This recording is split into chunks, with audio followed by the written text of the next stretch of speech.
Welcome back to another episode of Game Overcast. My name is David Kaelin. I am the Game Over CEO, and we are back for another show. It is June now, and I'm sorry we didn't have a show last week. I had some personal, issues, urgent medical, family emergency type issues come up, and I don't want to go into that, but obviously it took me away from work, and that takes me away from the show and everything, and so I'm sorry, but we are back, and it's June. It is summertime.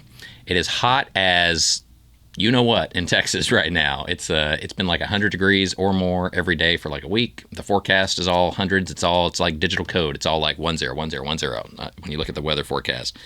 So it's pretty crazy. But we are back. This is episode 19. So for all of you that keep track of our episodes, which is very easy to do, Dan does it at home just for fun. Yeah, fun. This is episode 19 of season 4. Also, you'll notice that I am not bald today. I am rocking a Game Over hat, which has never been seen before, never been sold in our stores before, and yet it says Game Over on there. So I was going to tell you all the story of the hat. So, hey, there's my bald head. So a long time ago in a company far, far away, or at Game Over, I had ordered some hats and just got a couple of them just to kind of see how they looked and stuff. And they turned out pretty cool. I mean, it's like a embroidered logo on the front. So I don't know if you can see that, but they're pretty cool. And when I started to first get like promotional merch for the store, and I got a few T-shirts and got some lanyards and buttons made and stuff like that, and just kind of experimented over the years and just got like a little this, little that, and we'd give them away at conventions or things like that. But the hats, we never really got more than a few of them, and so I have this is one of the only in existence right now. So hats is maybe something else that we'll get in the future. So I don't know. Let us know on the show. Email me at podcast@gameovervideogames.com. Let me know if you think we should make more Game Over hats to sell in the stores. Yes. Dan says yes. Okay. And then let me know in general, like, how is the look with the hat? Do you prefer my bald head or a hat? I'm probably going to guess hat. I can't see your eyes, so I'm going to make you take it off. If I go like this, like, I can't see. Now you look like you're playing poker. The bad thing about the hats, honestly, is like, I was looking in the mirror earlier, and it actually gives me even more shadows under my eyes, which I don't need. I don't need help in that department. In camera, I literally can't see your eyes at all because of the shadows. And that's weird. I could do it like frat boy style, like backwards. Oh yeah. But then you need the logo on the back.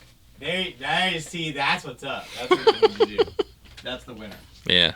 All right. So I don't know if I should wear hats or not. I do have hats. Oh, that's pretty good. Can you see that? Can you see the logo? Yeah. Okay.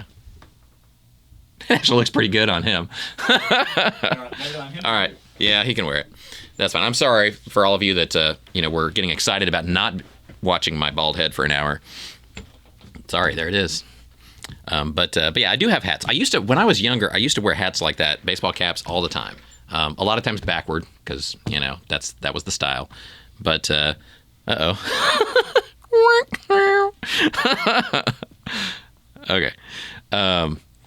But yeah, I don't know.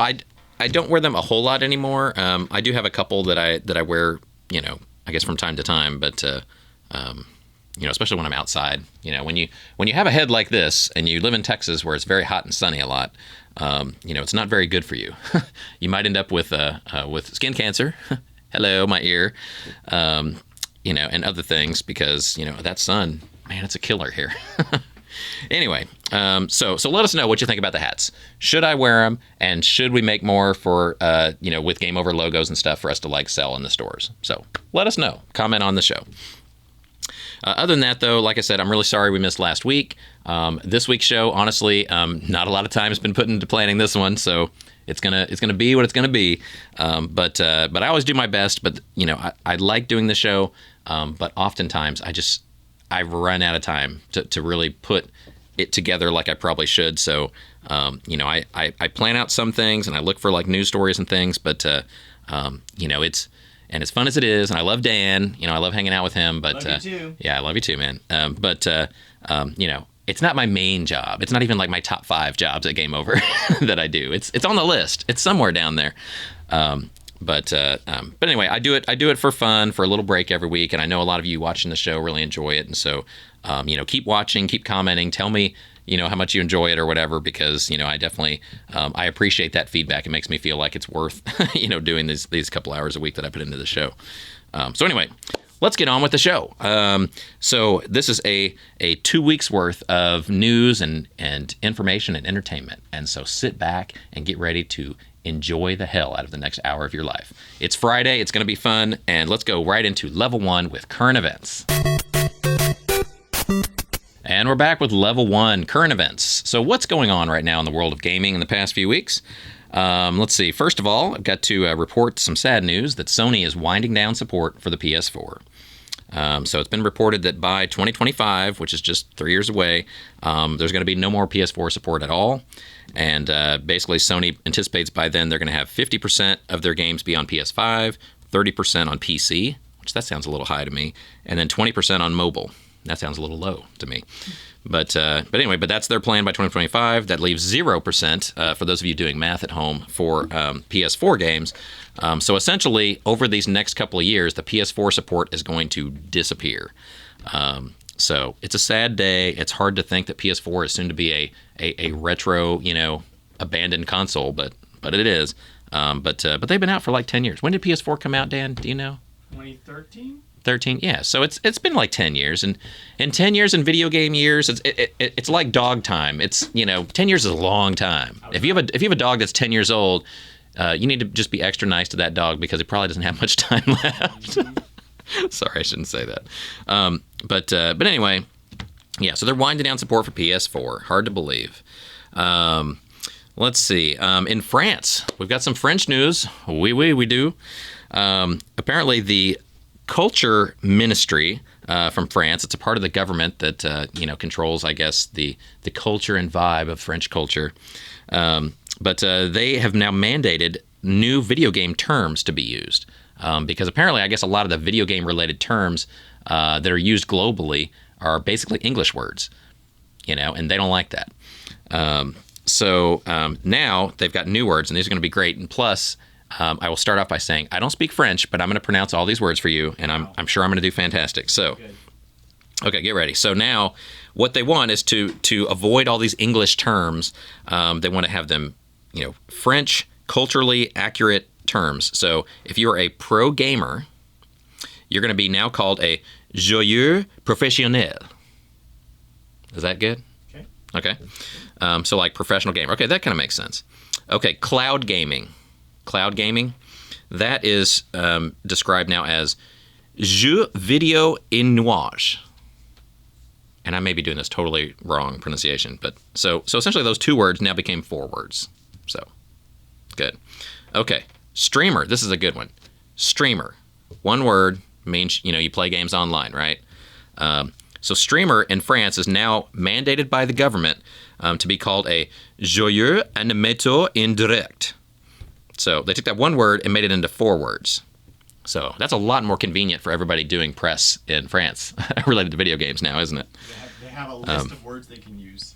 Yeah. So, really interesting. Obviously there's no culture minister, in the U.S. because Americans just do whatever the hell they want. But it's really interesting that, like, conversely around the world, like we integrate other words, like taco. It's a Spanish word, but it's also now an English word, and it's just things like that just carry over. Sometimes if it rises above a region or a specific culture, and it's just embraced by the world as that's the word. And but Francis said no more English words. We need French words for all this stuff. So that's fun. So anyway, that's a thing. Also. Big national news in gaming, E3, the big annual video game convention in LA that normally happens every summer in June. They haven't had it for like 3 years because of the pandemic. They were going to do a digital only one this year and then called it off at the last minute because, frankly, everybody's tired of all this digital only crap. So it's like, if you want to do an event, do an event. If you want to say pay the same amount of money to sit in front of your computer and look at stuff, no, sorry. I do that all day anyway. Yeah, I mean, there's plenty of free stuff you can watch online. You don't need to pay for a pass to watch some kind of digital only, convention. That's dumb. So they're back in person. There's going to be a digital also, but digital and in person next summer. So 2023 E3 is back, and we should go. We should go. I haven't been to E3. I've been there a couple of times to E3, and I always enjoyed it. It was really cool to see all the studios do their big. They have the big showy like tents and demos, and you wait in a long line just to play like 5 minutes or see a 5-minute scene from a game. Sometimes you don't even play the game. You just have to wait in line to see a clip from the game. But it's fun, and a lot of gamers out there, and now, or at least before the pandemic, they just started opening it up to the public. It used to be just for industry people only, so like gaming, retailers and gaming developers and gaming press could go, but the regular public couldn't. But they've recently opened that up, so I assume when they come back next year, it'll be open to everyone. So anybody that lives in or can afford to travel to LA could go see that next summer. So we'll see how that works out, but yeah, maybe we'll go. Maybe we'll do some Game Overcast remotes from there. Ooh. That would be fun. I'm sure I will get no interviews and no press pass because there's 100 people that watch the show, but that's cool. At least going is still fun. Can I go? Sure, Dan, you can go. Let's go. Yeah, let's go. But like I said, I'm sure Game Overcast is not going to get a press pass because we have like 0.00001% of the news market. Sneak in. We'll guerrilla journalism. But it's fun to go. It's fun to be there and fun to be around. So I always enjoyed the times I went out there. But it's been a while. It's been about 10 years, I think, since I've been.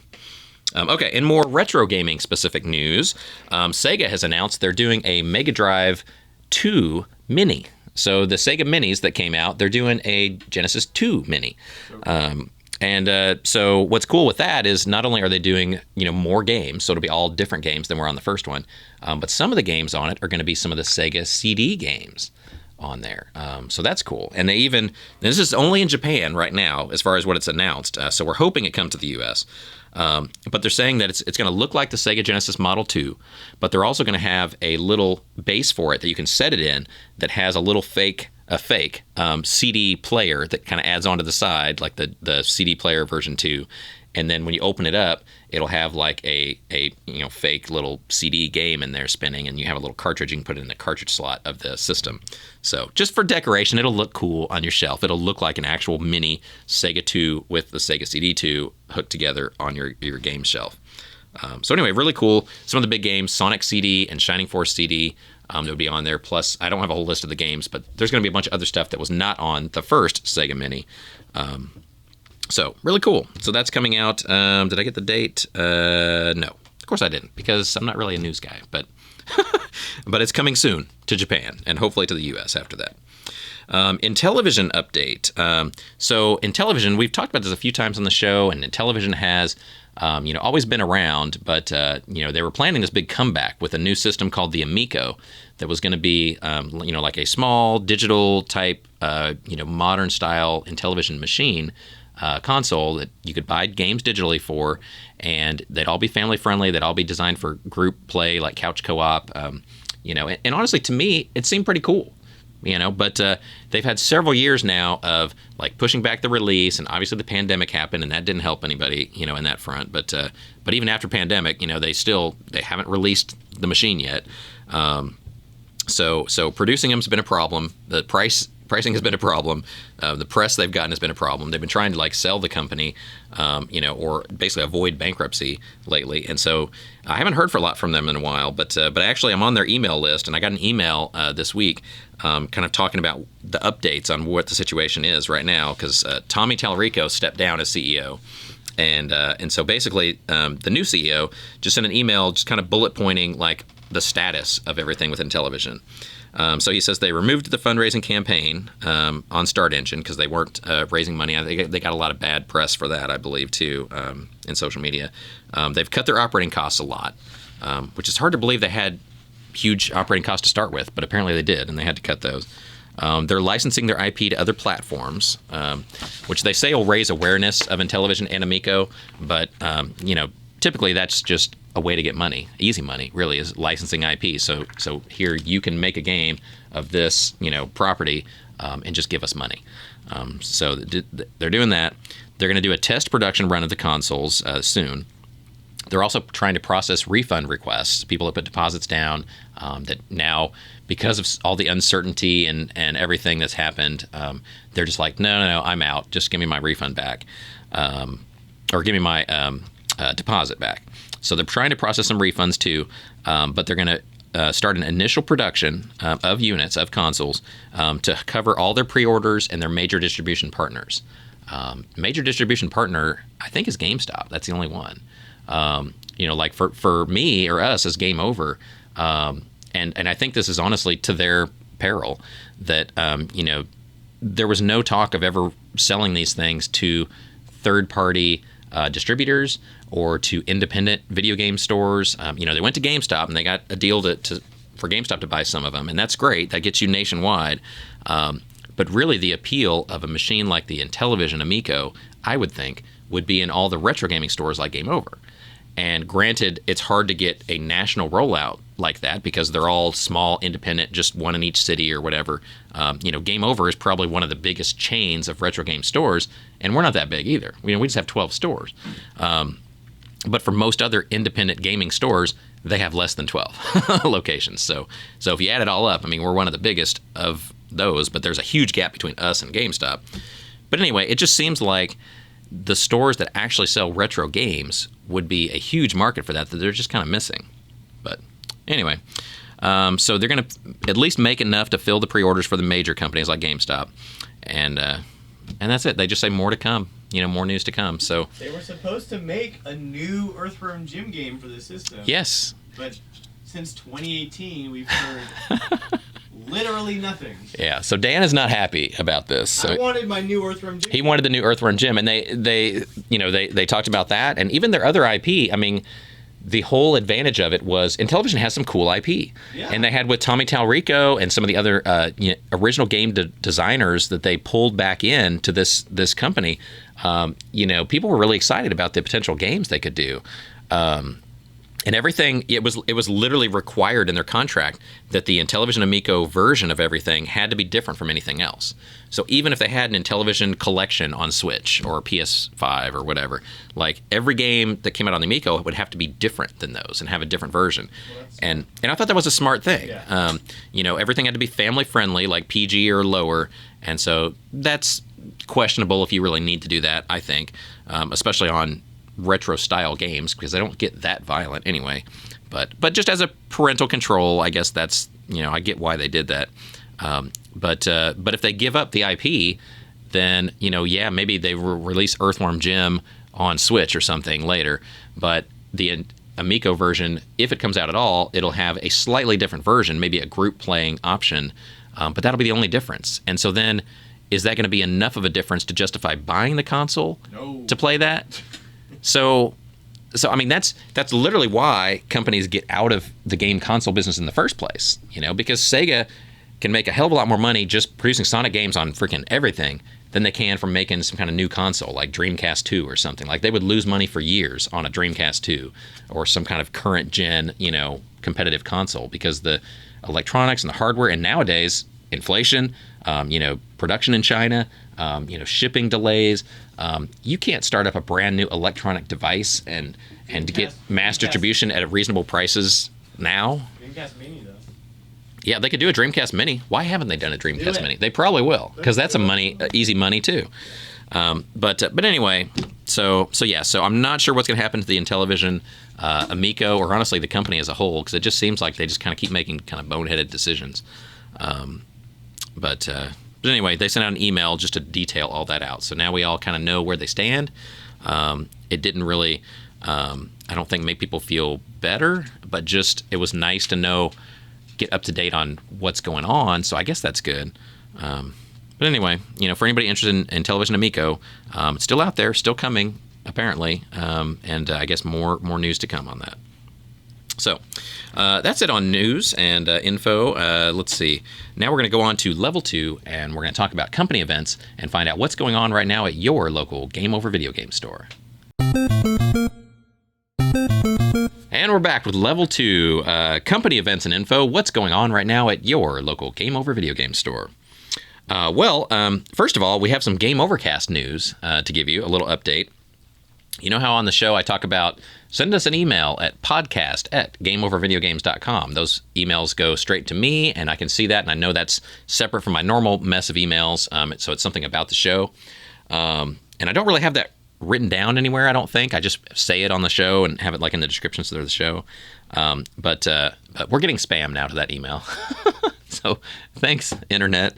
So we're getting, spam messages, sales things, other podcast groups, and ads, and like, hey, can we post a link on stuff, and but not the kind that come from legit people, just like the random just like telemarketing spam type stuff. It's crazy, but yeah, so we're getting spam now. So don't spam us, please. Like, keep that for legit people that need to talk, because I'm here if you need to talk. We'll talk about games and stuff. Okay, so enough about that. Let's talk about sales. Everybody loves sales. Game Over has sales every single week. Sales. Every single week. Today is Friday. That means a new sale starts today. Every Friday there's something new. Right now we are doing from today through June the 16th, an import game sale. So all imports, actually games and consoles, all imports are 50% off. And that's huge, half price. Ooh. Yeah, right? So big sale. You can do it in the stores. They normally have a separate little, either a shelf or a section, or sometimes an entire like glass tower or glass case that has all their import games. It's the consoles too. If we haven't, we don't normally have a whole lot of consoles that are imports, but sometimes we'll have like a Super Famicom or awesome. Maybe an import PS1 or Saturn or something. Yes. Yeah, Dan's excited about that one. So check your local Game Over store, Dan. And also you can get it online. So if you don't live near a Game Over store, but you like import games, same game as the American versions. Normally they're just a little cheaper and the words look really funny. But as long as you're not reading, or, you don't have to know Japanese or anything. You just put it in and play it. If it's Mario, it's Mario. It doesn't matter if it says, all the character symbols and stuff. All right, be quiet. So the online code for that is imports50. So if you spell out imports, IMPORTS50, you can save online all the import stuff, or just go to your local Game Over store, and that is all this week. The next sale, it's the Retro Dad sale. It's for all the OG gamers like me, from June the 17th through June the 23rd. So that whole week, it's 25% off all used games for the consoles that are older than 1985. So like anything pre-NES. So not NES games, but stuff older than that. So cartridge games for older systems, 25% off. You can use that one online too. You can use the coupon code RETRODAD25, and that'll give you 25% off on those. Plus, there's a special one-day sale coming up on Father's Day, because I don't know if you're like me and you have a father. I don't know. People have fathers, right? A lot of people have those. I have one. Yeah, most people have at least one or two out there. And so if you know a father or have a father or are a father, you can come into a Game Over store on Sunday, June 19th, and that's Father's Day. As a side note, call your dad that day. But yeah, so bring them in that store, and anybody who is a dad, and we do need tangible proof. We need proof. We need baby pictures of your kids. We need birth certificates. We need some kind of... No, we don't need proof. Just come in and tell us you're a dad, and as long as it's a reasonable expectation that you might be, you can get the deal. But it's dads on Father's Day, Sunday only, June 19th, are getting one free game, $10 or less, because dad only gets a cheap-ass game. So dad gets a $10 game, but it's with purchase of $20 or more. So you have to buy stuff. So buy stuff for your kids. Be like, fine, okay, I'll get whatever games you kids want. But dad is going to get one game for himself. So dad gets a $10 or less game.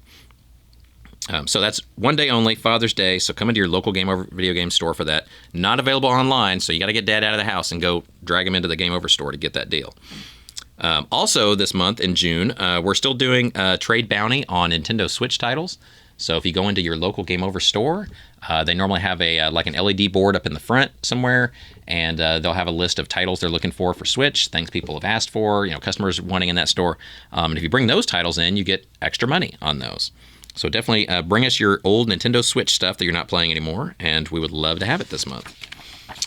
Let's see. Also, we're doing our tournaments. We do free tournaments in our stores every month.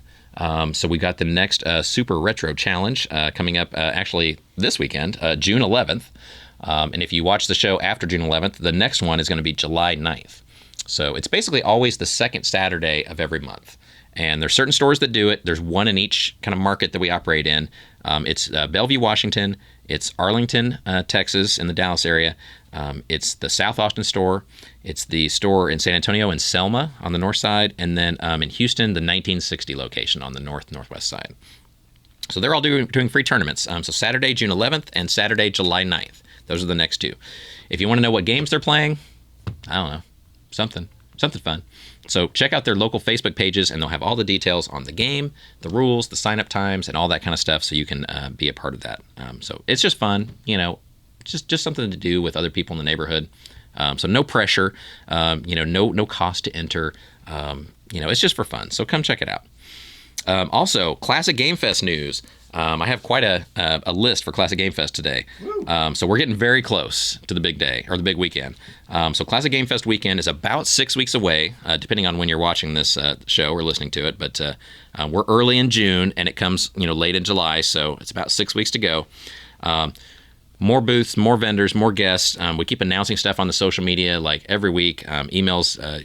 We do emails every week too, and making new announcements. And so just keep watching those and get all up to date on everything that's going to be there.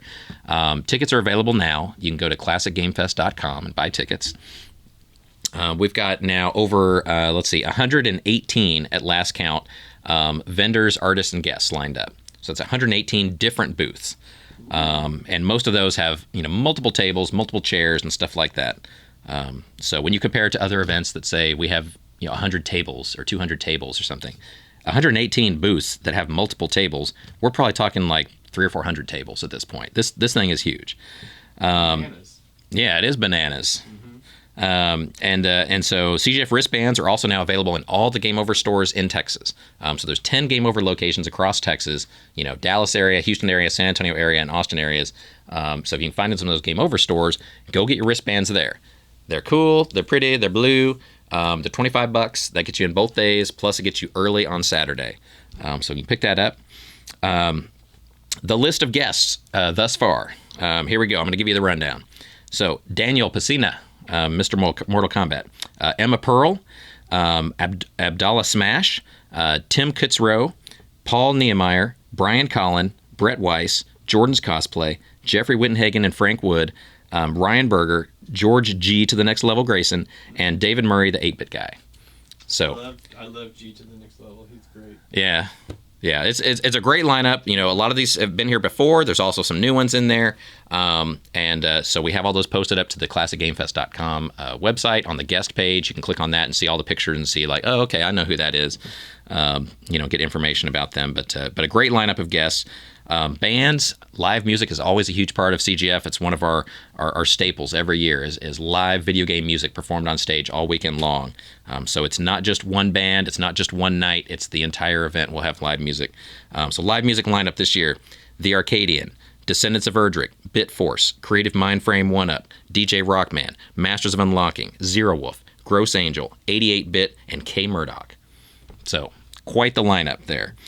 So yes, all types of music. Yeah, Descendants have been with CGF since the beginning. They come every year, so they're like our house band. They're there every year. The lead girl, she played on stage with Andrew WK. Really? Yeah, you know who Andrew WK is? No. Yeah, he's a metal. It's pretty neat. Yeah, he's a pretty big star. Oh yeah? Yeah, she played on stage with him. Awesome. Yeah. She is awesome. She's rad. I wouldn't call her a girl, but female. Yes. But she is awesome. Amanda Lepre, she does solo work. That's amazing. She performs with Descendants of Erdrick, obviously, and has for, this is CGF's 15th anniversary, and she's been there every year as Descendants of Erdrick, so at least 15 years. I think they actually formed for the first Classic Game Fest. So that's amazing. But yeah, she is amazing, and they're great. So yeah, that's really cool. But yeah, our music lineup is always just amazing.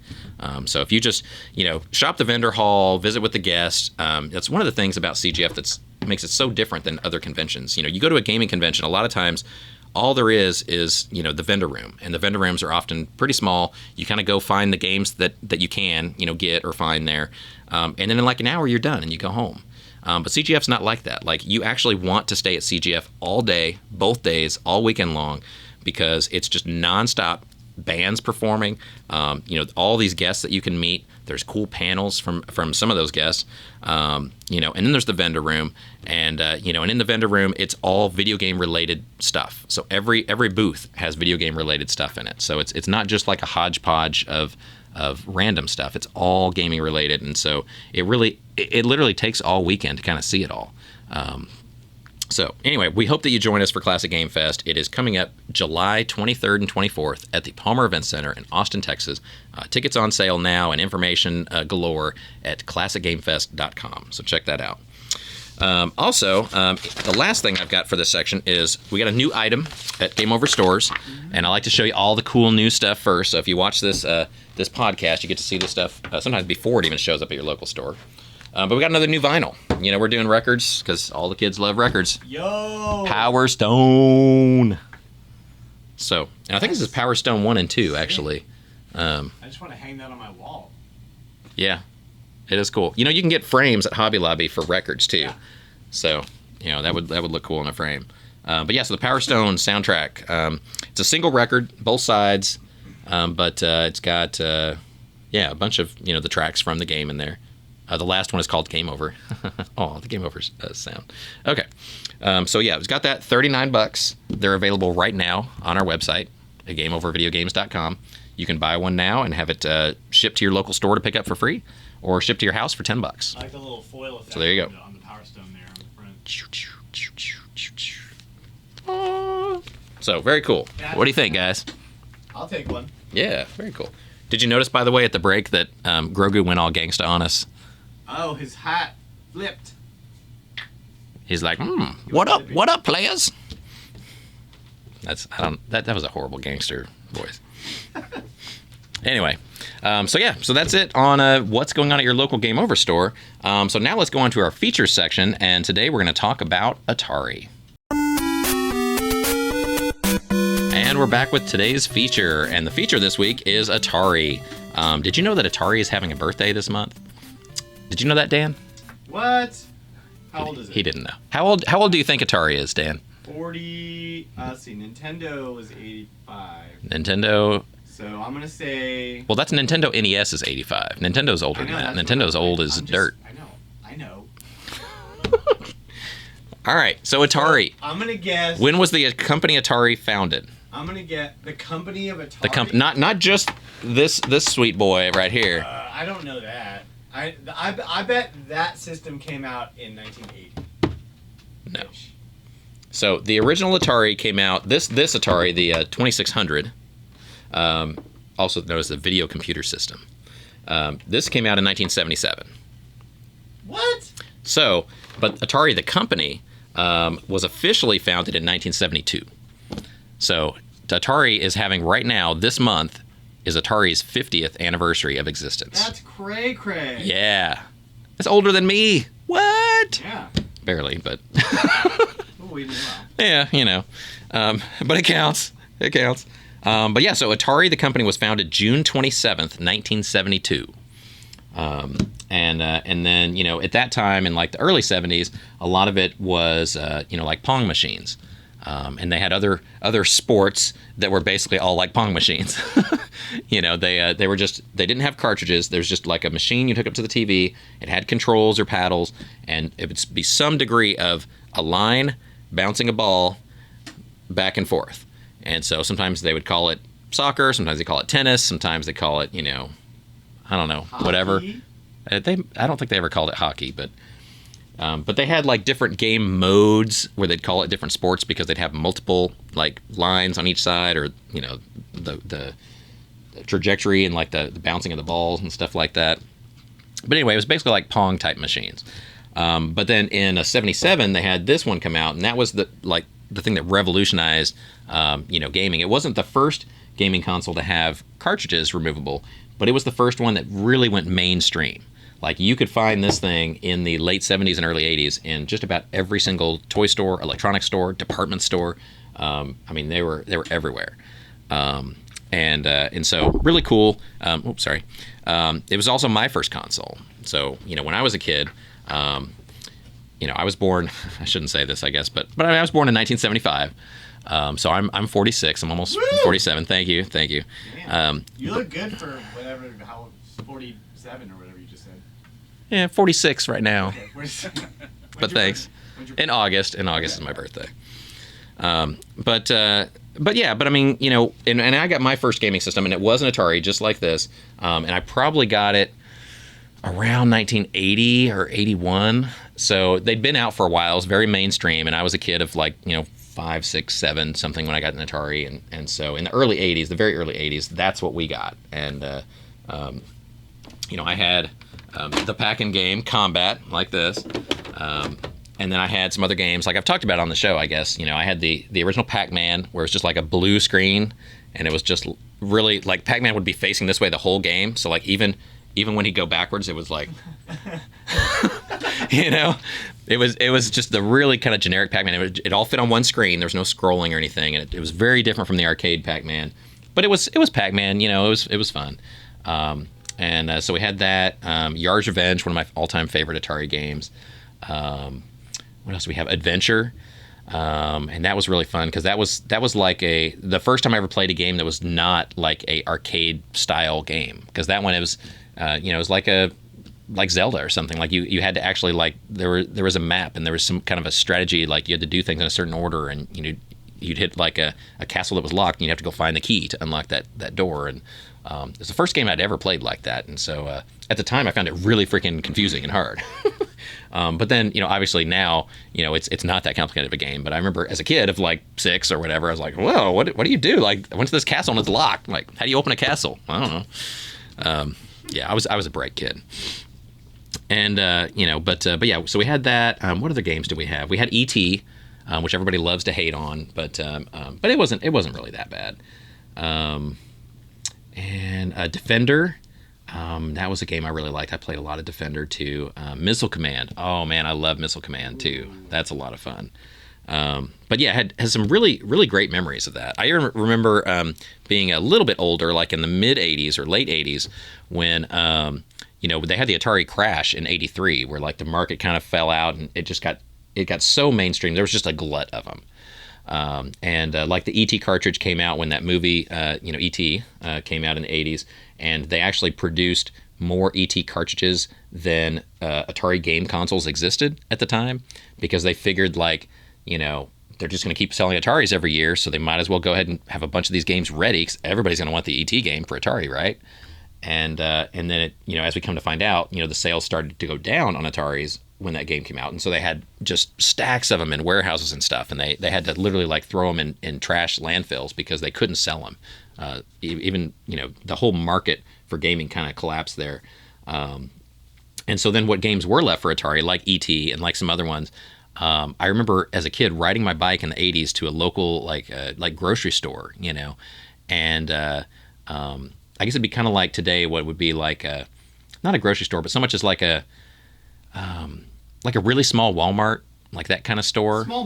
Small mart, yeah, like your local small mart type place, or like a Dollar Tree, or something like that, or like Big Lots, that kind of store, which is like a little local shop that just has kind of randomy cheap, like clearanced at other stores type of stuff, and they would have a bin of Atari games, like sealed Atari games, and I could ride my bike up there in the 80s, and they'd have like this dump bin in the front, and for a while they were getting rid of, I guess, all their remaining Atari games they had, they were super cheap, and I could buy games for like $5 or $10. So I could like do chores around the house and stuff, and like earn some money or get birthday money or whatever, and I could go up there and for like $10 I could buy an Atari game or two sealed in the package, because they were all closeout. There was all just like clearance stuff. So I enjoyed that. But anyway, yeah, Atari was really, really meaningful to me. I really enjoyed my system. I enjoyed playing with my brother, and so that's also memories that I'll always kind of cherish. Yeah, so big part of my life, probably, and subconsciously put me on this path because it really did make me fall in love with video games. And then after that, and I transitioned into like the Nintendo NES in the late '80s. Then I was really hooked, and NES is probably my favorite all-time console, and because that's when I just really just fell in love with video games. But Atari was my first. It was one of my favorites for sure. A lot of my happiest kind of childhood memories playing video games are on Atari. And playing with my brother, playing with neighbors like down the street, because everybody had an Atari back then, and so we could swap games and get together and play for like couch co-op type stuff, and but it was a lot of fun. So then we talked about E3 earlier in the show, and the first year I think that I went to E3 was pretty soon after I opened Game Over, so it was like 15 years ago or something, and one of the people at E3 was Nolan Bushnell. Like founder and longtime president of Atari, guy that founded Chuck E. Cheese and all that, like Mr. Atari, Nolan Bushnell. And I don't remember what he was doing there. I assume he was doing some kind of panel or some kind of new release for Atari. I don't know. Maybe it was, let's see. No, they didn't really have any I can't remember what game it was, but Atari's been releasing games, forever. So he was probably there just giving a speech or something. And so I didn't see the speech, I didn't have a press pass or anything like that. But I just saw him walking down like one of the halls, and I recognized that's who it was. And so I walked past him and then did, like the double take of like, wait, was that Nolan Bushnell that just walked past me? And so I turned around and ran back down to him. And I was like, oh my gosh, are you Nolan Bushnell? And I got, I forget who. Did I get like a friend that was with me? Because I think Tian went with me to this first one. So maybe it was him. I think it was Tian and Randall. Who else went with us? There were a couple of people from Game Over, like OG Game Over people that went with me. And I can't remember if it was one of them that was with me or maybe just some random person that I just gave my camera to. And it's like, can you take a picture of me and this guy? and I asked him if I could take his picture, and he said yes. And I got a picture. So I got a picture of me from like 15 years ago, me and Nolan Bushnell. Nice. At E3. And then for my, what was this for? Like, I think it was for like the 5th or 10th anniversary of Game Over or something. Some of my employees, I think Randall was the driving force on this. Randall, she was great. She ran the Round Rock store back in the beginnings of when that store first opened. But like sent this to him and got him to sign it. So, because obviously he couldn't sign the print. It was like in my camera or whatever. But she got this like blown up. Or the I think the employees kind of went in together on this. But they got that picture blown up. And I got my like OG orange Game Over shirt, and we both have our name tags on, so you see, that's who it is, Nolan Bushnell. That's me. That's clean shaven me. Nice. Back then. A little bit of hair too. A little bit of hair, yeah. So like the opposite of what I am now. But yeah, it says for David, keep playing Nolan Bushnell. So that's one of my like favorite things in my office. So can you see that on the screen? Yeah, it's beautiful. Yeah. So yeah, so really cool when you can have a connection of something like that from your childhood. And then reconnect in adult life. It's part of why people still love retro gaming, because it's like the games are fun, yes, but it's more so that like it's the memory of when you played it the first time, because you remember where you were. Like I remember, playing on my mom's couch, playing at my friend's house, playing in the arcade. It's the memories that you love, not so much the game themselves, but this machine, the Atari, that guy, Nolan Bushnell, were a big part of me falling in love with video games. And so anyway, it's really cool that Atari is still around. And unlike in television, they've gone through a lot of the same, struggles with, now just doing, IP, which ends up being, they produce just a lot of, digital games and T-shirts and stuff, because that's, they don't make really a lot of consoles anymore. But they do actually have a similar console today, the VCS system, that's like the Intellivision Amico. It's like a kind of a physical product that you can buy, and you can load games onto it, and it has the Atari look and kind of flavor, and so they kind of did that well, I guess, and Intellivision didn't do it as well, as they tried to make that same transition. So I got to give props to Atari, still going strong. They've certainly had their ups and downs.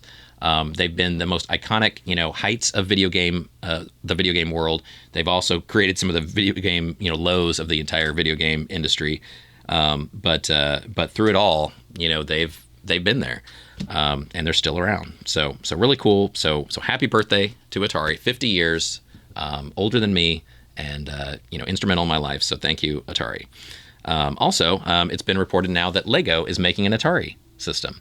So just like they did the NES, you remember they had the NES like a year or two ago, where you could create the little, like the console, the controller, the little TV with Duck Hunt on it and stuff. So they're going to make an Atari console just like this out of Legos, and they're going to have a joystick, and I think they even have a cartridge with it or some other extras. But it's going to be like $200, and it's supposed to come out in August of this year. In honor of the 50th anniversary and Atari still being around and licensing that IP to make a little cash.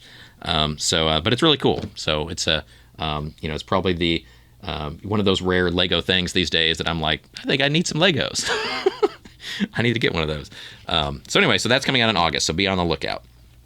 And that's it. So that is Atari. We love you. Thanks for being there and getting me and probably a lot of you watching the show interested and maybe addicted to gaming. Plus he created Chuck E. Cheese, Nolan Bushnell. So that was fun too. We all had a birthday party at Chuck E. Cheese growing up, right? Did you have that, Dan? Oh yeah, big time. Yeah. No, I had multiple parties at Chuck E. Cheese. I still do. Anyway, and Showbiz too. You remember Showbiz, like the Chuck E. Cheese alternative? Showbiz, Peter Piper. It had the big bear. Remember Peter Piper? Yeah. Yeah. Mm-hmm. Yeah. Good stuff. All right. Well, moving on. So we actually don't have a boss battle this week though, because I was out last week. I've had between family stuff and between work stuff. I'm once again just kind of like I'm just like paddling to like stay afloat, just trying to keep life going, and so I don't have a boss battle this week. So Dana's going to help me out. We found a special system that we're going to use. So if this ever happens, and this is like an emergency, I like straight playthroughs, with no cheating, no warps or anything. But today we're going to make an exception. I'm taking the warp pipe and I'm going straight to bonus level. So I'm going to skip over the boss battle through my secret warp pipe and then come back up in the bonus level. So I'm going to go in there now, okay? All right. So, Dan, can you give me the warp pipe? Go. Let's go. 3, 2, 1, warp.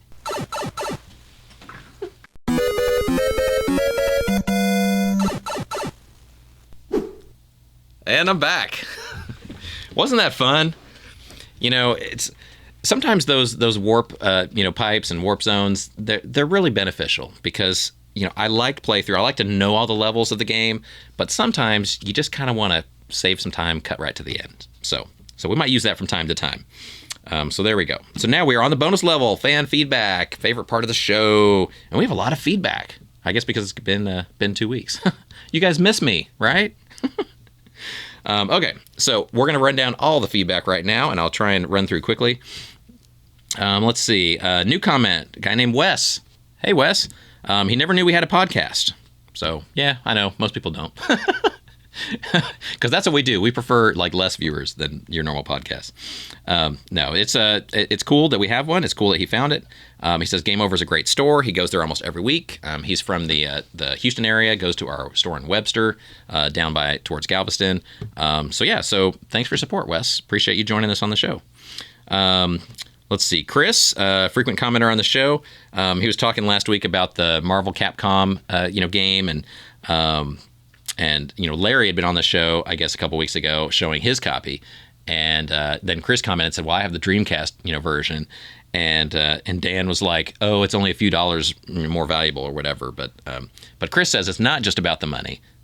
It is worth a little more, but it's not just about the money. He says he likes it because it's actually the closer to the actual NAOMI hardware version, since Dreamcast is essentially that hardware. So I don't know what NAOMI is, but I guess that's original arcade architecture. Yeah, okay. Dreamcast had closer hardware to the arcade, so that makes sense. So Dan says that's true. Yeah. So Dan says, okay, you win, Chris. You win. Also, Dreamcast is better anyway. Yeah, Dreamcast is better. Dreamcast is cool. Dreamcast is definitely a console worthy of a mini coming out. This too makes a really good Dreamcast stand. Ouch. Okay. Okay, moving on. Mega Retro Geek. Can't wait till CGF. He also asked me, how about opening a store in Central Texas? And it was funny, when I first read this, I was like, we started in Central Texas, didn't we? I consider Austin Central Texas. But So I answered him with that, and then he responded like, no, he means like in the Waco area. So I don't know what is the Waco, like Waco, Temple, Kaelin, that kind of section between Dallas and Austin called? Is it Central Texas? Because I always think of Austin as Central Texas. It's all Central Texas. It's all Central Texas? Yeah. So Waco's like a suburb of Austin. At this point, yeah. I don't know about that. But anyway, he says we should open a store in Waco. So what do you guys think? Should we open a store in Waco, a game over store? What's the population of Waco? I don't know. It's pretty small. But he says it's booming. Like most places, it's booming. And there is a big college there. There's Baylor there. In 2020, the population of Waco was 137K. So not... 137K. So about half of Round Rock. Yeah. Yeah. Which is like 10% of Austin. But it's it's a growth area. I think honestly, there is a college there, which is a big college at Baylor, and that's cool. And so that's a good population for us college kids, But I think there's a couple other game stores there too. But anyway, I don't know. Maybe we'll look into it. But I have no plans right now to go into Waco. But you never know. Maybe tomorrow I'll change my mind. He's only an hour from Round Rock. Yeah. Yeah, Waco's it's a good location because it's like right halfway between the Austin market and the Dallas market. Yeah. It's like right in the middle. But yeah, no, I don't know. It's always strange with a game over store too because it's such a niche market that, often in small towns, it doesn't do as well. Like, there is some business for retro gaming in small towns, but will you get enough of the trades and will you get enough of the sales to make it profitable? Even if it has cheaper rent and stuff because it's a smaller town, it's sometimes kind of a gamble, But I don't know. Honestly, I'll look into it. We haven't really considered going into Waco, but I don't know. Maybe I'll give it some thought. So we'll let you know. More to come. But we appreciate you watching the show. So thanks for listening. Ricky talks about he was saying thank you for the lowdown on the CGF wristbands and game over stores and how you can get that. It's $25 if you buy it online early or if you get it in the stores early. But if you get it in the stores, you avoid the online fees because you pay taxes either way. But when you buy online, there's taxes plus there's extra fees from the company that does the website, so they get a cut too. Everybody gets a cut. I don't know if you guys ever had a website, but you give cuts to the credit card processor, the web host, the software company, all that. They're always trying to sell you add-ons and stuff for your website, and you pay those recurring charges. It's really a racket. I don't know if this internet thing's going to last. It might be just a fad. It's a fad. Yeah. Anyway, okay. So, but he appreciated that tip about buying your CGF wristbands in game over stores. So that is bar none right now the cheapest way to get one. $25 plus tax, so it's like 27 something at a game over store. And if you're under age 10, you don't need one, but you do have to come in with your parents. They have to buy them. So we do not want to be daycare for a bunch of random kids that are just dropped off at the door running around. We don't want that. Okay. Let's see. Next. Also, Ricky pointed out that if you buy it in a Game Over store, you also get more Game Over reward points. So if you didn't know this, Game Over actually has a reward program. You should have been told this by your Game Over salesperson. If you are not, please send me an email and I will fire that person. No, I won't fire them. But we should be telling you. We have a rewards program. And the cool thing about our rewards program, because I know everybody has a reward. Everybody has a rewards program. Or a card or a discount or something whatever. But ours is the easiest one. So it's totally free. You don't have to pay anything. You don't have to sign up for anything. You don't have to get a magazine. You don't have to do anything. But you do have to give us your name and give us your email address. But that's pretty much it. And then when you do that, you start to accumulate reward points when you buy stuff from Game Over. And then those points you can use as a store credit towards future purchases. And it actually adds up really fast. And it carries over from store to store. You cannot use them on our website, but in the retail stores, it carries over from store to store. But it's really cool. So you should definitely, check that out the next time you're at a Game Over store. If the employee doesn't ask you when you check out about the rewards program, which they should, and you should say, shame on you for not asking me because I like Game Over and I like rewards. Then you can ask them and say, hey, I heard you got some kind of reward program. That bald guy on the show, on that Game Overcast thing, he said come in and ask about the rewards program. So sign them up or say sign me up. So anyway, you should do that when you go into a Game Over store, and he likes that you can get points by buying your wristband in the Game Over store. So very good. Good way to double dip kind of your goodness in a Game Over visit. Let's see. And he asked about guests for CGF. So the question was, how do we decide guests for CGF? Like, who's going to be our special guest? Who's going to be, with a panel or a booth at CGF? And, really, it's mostly people that come to us. It's not us going to them. We do reach out to some people. Like, we'll reach out to, some like, YouTubers and some, gaming industry people or game developers. And, we'll sometimes, ask people to come to the show and like bands and stuff like that. We'll ask some people to come. And then some people reach out to us and just say, hey, I heard about this, CGF thing. I want to be a part of it. And they'll reach out, themselves. But either way, whether we reach out to them or they reach out to us, I guess it happens 50-50. Some of it's we go out and some of it's they come in. But then once we talk to them, we figure out, like if the dates work and figure out logistics or, anything like that to make it happen. And he also asked then, are there any guests that we'd love to have? I guess like guests maybe we've never had before. And I would love to have Nolan Bushnell. Nice. That's my person that I would love to have.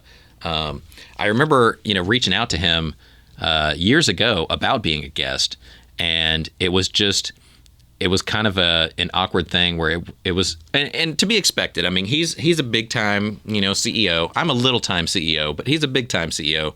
So like he has people, I don't really have like people. So like if you see me in a store and like, I will start talking to you. I will, be happy to take a picture with you or do whatever. But it's more unusual to get a guy of that level to do those things. And so, I couldn't talk to him. I had to go through like his people.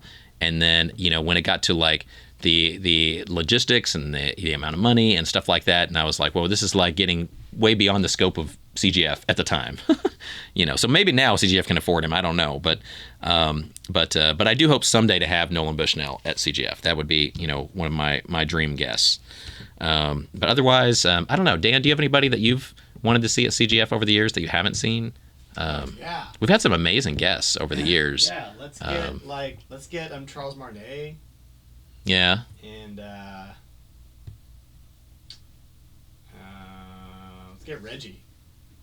Reggie? Reggie would come to CGF. Yeah? Yeah, he does all kinds of stuff now. Yeah.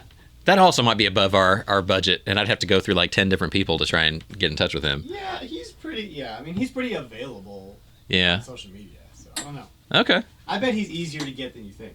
Yeah. He's got a lot of free time. I don't think he does. He doesn't have a job? I think he does speeches and stuff. I think he's a pretty busy guy. Well, that's good. I bet Charles Martinet's available. Yeah. Charles Martinet, we've talked to him before, and we've considered him. We just haven't been able to make it work with him. But yeah, no. Anytime you have a suggestion, we're always open to that. Scott the Woz would be fun. Oh yeah, Woz would be fun. He's a YouTuber, yeah. Yeah. Okay. Well, any suggestions for CGF, you can send an email to info@classicgamefest.com and just put in the subject line, guest suggestion or something, and send us your ideas. We're always open to feedback and suggestions for next year. We're pretty full this year, honestly, right now, because we have so many guests and so many bands and stuff like, that stage is going to be rocking nonstop all weekend with just panel and band and just stuff all weekend long. There's no downtime. There's no extra time for another panel. And some of our guests even aren't going to get panels because there's not going to be enough time for everybody. So it's a balancing act, but we'll start the planning for CGF 2023 immediately after the one this year. So like once we wrap up in July with CGF this summer, starting in August, we'll start the planning for next year. So if you have a guest suggestion, just send it our way, and we'll give it some thought. Let's see. Gameplay Lick says, awesome. Have a great Memorial Day. And yeah, Memorial Day is already passed now, but yeah, I hope everybody had a great Memorial Day and partied safe. Larry commented. Larry, one of our favorite listeners and supporters. Yeah, Dan loves Larry. I love Larry. He says, love you guys. Love my dudes. He is so pumped for CGF, and he likes the wristbands that they're blue. Yeah. We've done a lot of colors over the year in wristbands, pretty much every color in the freaking rainbow, but and we've had blue before, but I think the blue ones before were like just the kids passes or something like that. But this is the first time we've had a mainstream, the regular adult VIP, main wristband be blue.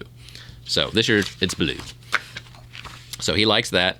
And we talked last show about video games making people smarter. Like it was proven that their IQs go up a tiny amount by playing video games. And Larry says he already knew that, because he's Larry. He knows everything. So he said video games obviously make you smarter because it's hand-eye coordination improvement. So that just makes sense that by improving those skills and agility, you're also having to think fast, and it's improving your intelligence too. So very true. He loves my idea about a sequel to Little Nemo, the Dream Master on NES. I thought that was just a fun, cute game. You know, he was wearing costumes before, you know, Mario was wearing costumes and suits. And, you know, I would love to see an updated sequel to that. And he mentioned Street Fighter because I was talking about Capcom, you know, unused IP. But Street Fighter, I didn't mention that because, like, there's always a Street Fighter game. You know, maybe not every year, but every couple of years. That's not really gone dark. You know, like Street Fighter, Resident Evil. There's certain Mega Man. There's certain Capcom things that they're not maybe every year released, but they're still current in gaming culture. But like Little Nemo's kind of lost from the past. They haven't done Little Nemo in years and years. Anyway, he loved the snakebite story, snakebite on the toilet. He said it was a slow news day, and he said it was news. So, sorry. I think that's 2 bad words in the show now, Dan. Yeah. Yeah. So that's... I'm surprised I didn't say that. I might have last week to that story, but yeah, that's very funny. So he loves the show. Keep it up. You know, good job. So thank you, Larry. We appreciate your support. Love you, Larry. So Dan loves you too. So that's it for this week. So thank you for joining us again. Thanks for spending an hour of your Friday or of your someday in June with us, you know, escaping from the heat or whatever. But we really do appreciate your support. So, you know, whether you're a customer of Game Over, you're an employee of the company, you know, just a fan of the show, or just somebody looking for an interesting podcast. You know, if we've got normally a little bit of talk about games, a little bit of talk about, you know, the business side of running a game store. And, you know, so for whatever reason you watch, or you just think the host is incredibly sexy, it could happen, I guess. You know, whatever your reason, we really appreciate you watching and your support for our company. You know, everything that you do, every time you tell a friend about Game Over Video Games, it helps us. It's free advertising for us. You know, it helps get more people in the door and, you know, help, you know, our sales, which helps us stay in business, which helps us hire more people and open more stores. And, you know, it all goes together. So we appreciate all of that feedback and support. So thanks for your business. Thanks for watching and listening to this podcast. And feel free to comment by emailing me at podcast@gameovervideogames.com. Or you can just comment on the social media post when we share it around on Facebook and Twitter and what else? Instagram. MySpace. Yeah. Friendster. What was that guy on MySpace that was like, was it Steve? That everybody had a friend with? Tom. Everybody's friend Tom. Like, yeah. Hey, I'm Tom. So, yeah, you know, share it with Tom on MySpace. Is MySpace still a thing? Yes, but it's not. It's not that thing anymore? Okay. Just no. Tom's got to be old now. But, you know. Yeah. Older people use a lot of social media now, so who knows? Maybe he's still out there. Anyway, but thank you for watching us on your social media or listening to us on your choice audiocast podcast streaming service. And so we really appreciate that. If you have any questions, reach out. Yeah, that's pretty much it. You know, if you visit your local Game Over video game store this week, tell them Game Overcast sent you in, ask them about the rewards program, and yeah, try and, you know, stay out of the heat if you're in Texas, stay cool, crank up the AC, but not too much if you work for me, because those electric bills are freaking killer this month. I've been telling all my guys, like, please don't crank your AC, like our electric bills double. And you double the electric bill times 12 stores, that adds up to a lot of moolah that Game Over doesn't like having to spend. But stay cool, have fun, play some games, and we'll see you next week on another episode of Game Overcast. So have a great week, guys. Game over.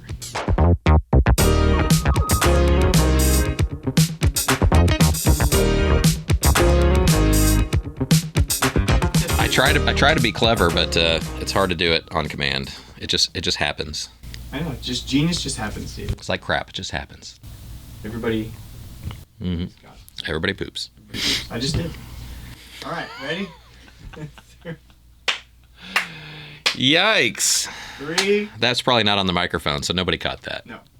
3. What are we doing? Pooping. No, the show. It is level 2. Number 2. We're doing number 2. And now for number 2. It's a big crap. We're going to push this one out. I've been working on this level 2 for a long time. I just couldn't get it out. But it's long. It's in red. Oh, no. Get that. You gotta get that checked out. It'll feel good when we get to the end. That's true. That's feel good. Okay.